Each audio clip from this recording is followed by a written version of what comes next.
Hello বন্ধুরা, good morning. উঠলাম সকাল 5টা 5, উঠে জানালা খোলাতেই বৃষ্টি ঝরঝর করে নামলো। দেখো, এই বৃষ্টি মনে হয় আর আমাদেরকে শান্তি দেবে না।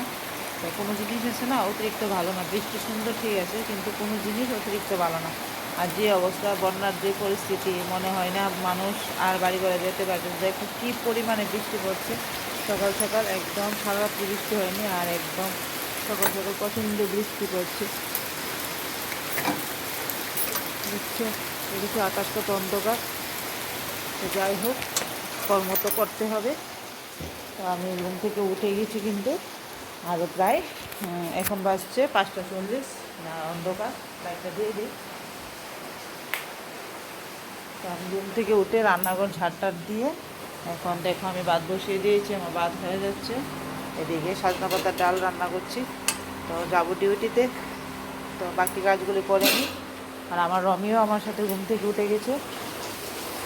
এই দেখো, গেটের সামনে একটু দুষ্ট দুষ্ট করছে। বৃষ্টির আওয়াজ নিশ্চয়ই তোমরা শুনতে পাচ্ছ।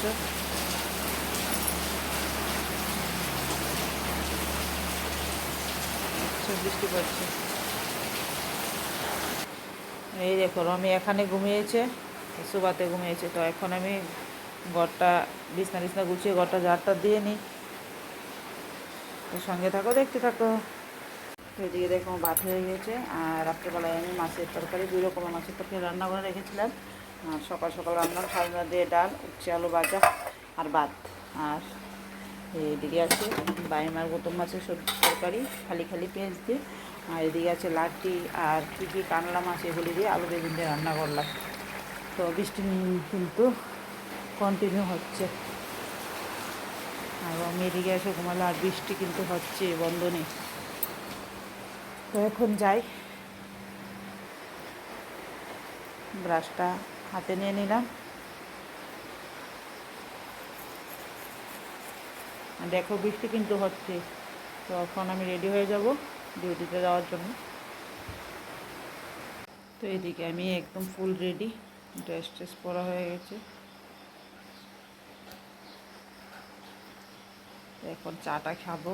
তো চা হয়ে যাচ্ছে, আর বাটিতে বক্সে ভাতও নিয়ে নিলাম। তো চাটা ছেঁকে চাটা খেয়ে নিচ্ছি। তো চাটা খেয়ে ভাত নিয়ে ব্যাগ রেডি করে চলে যাচ্ছি। এখন দেখি কীভাবে যেতে পারি। বৃষ্টি তো বন্ধ হওয়ার কোনো নামই নেই। ও তো পাবো না বুঝতে পারছি না।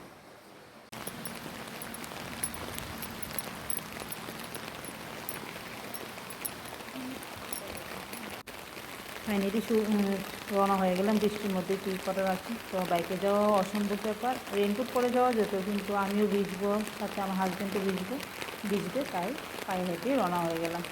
আর অটোও পাচ্ছিলাম না তখন। তাহলে বুঝো আমরা যে জায়গাতে থাকি এখন এত কোনো কাঁচা রাস্তাও নেই। তার পাশাপাশি জল জমে থাকার এত সম্ভাবনা নেই। অনেকই উঁচু জায়গা, গণিতচন্ডী জায়গাটা। এখানে আমাদের চলতে ফিরতে এতটা কষ্ট হচ্ছে। নিচু জায়গাগুলিতে, যেখানে কাঁচা রাস্তা, ওই জায়গাগুলিতে তখন কী কষ্ট হচ্ছিলো। এমনিতে গাড়ি চলাচল করছিল, কিন্তু একটা অটোও থামছিল না, এত বৃষ্টি পড়ছিল। তো কী আর করার আছে, ডিউটিতেও যেতে হবে। তো পায়ে হেঁটে হেঁটে রওনা হলাম। তো ঝটপট করে চলে যাচ্ছি। এখন স্পিডটা একটু বাড়িয়ে দিয়েছি, নয়তো ভিডিওটা অনেকটা লম্বা হয়ে যেত। তো দেখো আমি কি গুটি গুটি পায়ে হাঁটতে হাঁটতে অনেকটাই পথে এগিয়ে এসেছি। তো এমনিতে হেঁটে আসতে প্রায় 10 থেকে 12 মিনিট লাগে। তো ওই দিন তো বৃষ্টি ছিল, তাই আস্তে আস্তে হেঁটে আসছিলাম। আর গাড়ি চলছিল, তখন একটু সাইডে দাঁড়াচ্ছিলাম, নয়তো গায়ে জলে ছিটে পড়বে, তাই একটু সময় লেগে গিয়েছিল।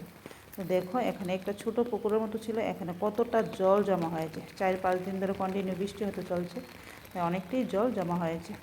আর একটু সামনের দিকে এগিয়ে এসে দেখো এখানে আমাদের ভেটেরিনারি ফার্মেরই জায়গা। তো এই গরুগুলি হয়তো আশেপাশে এলাকাবাসী, এই গরুগুলো হয়তো ছাড়া ছিল, তাই এদের কতটা কষ্ট। এখানে অনেকগুলো গাছ ছিল, তাই এখানে ওরা দাঁড়িয়ে কিছুটা খাবার খাচ্ছিল। আর বৃষ্টিতে ভিজে একদম, এগুলি কী কষ্ট। আমরা মানুষ তো মুখে বলতে পারি, কিন্তু পশু পাখি তো আর বলতে পারে না।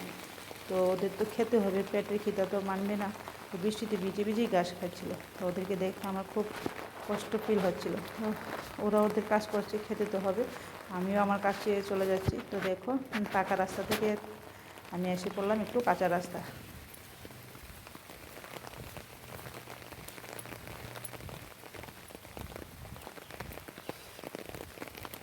তো আমি শর্টকাটের জন্য কাঁচা রাস্তা দিয়ে আসলাম। তো বাইকে আসলেই তো মেন রোড দিয়ে আসি, তো এদিকে রাস্তায় অনেক জল জমা আছে, তো তাড়াতাড়ির জন্য চলে আসলাম। দেখো এটা কাঁচা রাস্তা,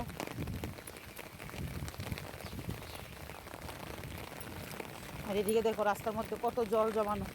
আমি যদি পরে যাই তো আমার ডিউটি ক্যান্সেল, কেননা আমি আউট ড্রেস আনি নেই, আমি ডিউটি ড্রেস পরেই চলে আসলাম। তো সাইড সাইড দিয়ে আস্তে আস্তে চলে যাই।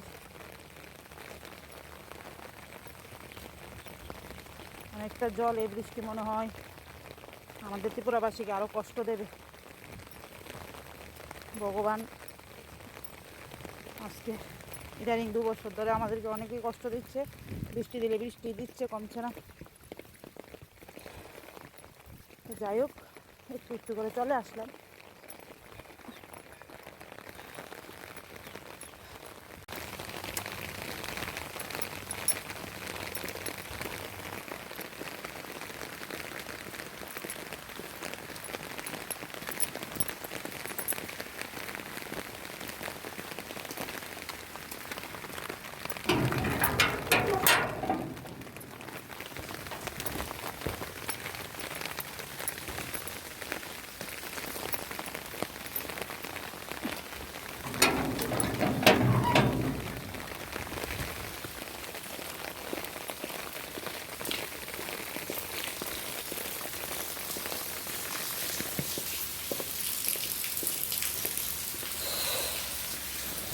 ও ফাইনালি চলে আসলাম। তো দেখলে বৃষ্টিতে কী কষ্ট করে আমি ডিউটিতে গিয়েছিলাম, তো ফাইনালি বাড়িতে চলে আসলাম ডিউটি শেষ করে। তো বাড়িতে আসে তো গাছ থেকে প্রচুর পরিমাণে আম পড়েছিল, তো আম তো সব ঝরেই পড়ে যাচ্ছে বৃষ্টিতে, আর পেকেও গিয়েছিল। তো সবাই মিলে বসে আম খাচ্ছিলাম, আমি, আমার ছেলে, আমার হাজব্যান্ড। তো আমাবুচিতে আমাদের গাছের আম থাকবে না, সব শেষ হয়ে যাবে। তো আমটাম খাওয়া শেষ করে ওরা চলে গেলো প্রাইভেটে, আর বৃষ্টিতেই চলে গেলো, কি আর করবে, প্রাইভেট তো আর প্রত্যেক দিন বন্ধ করতে পারবে না।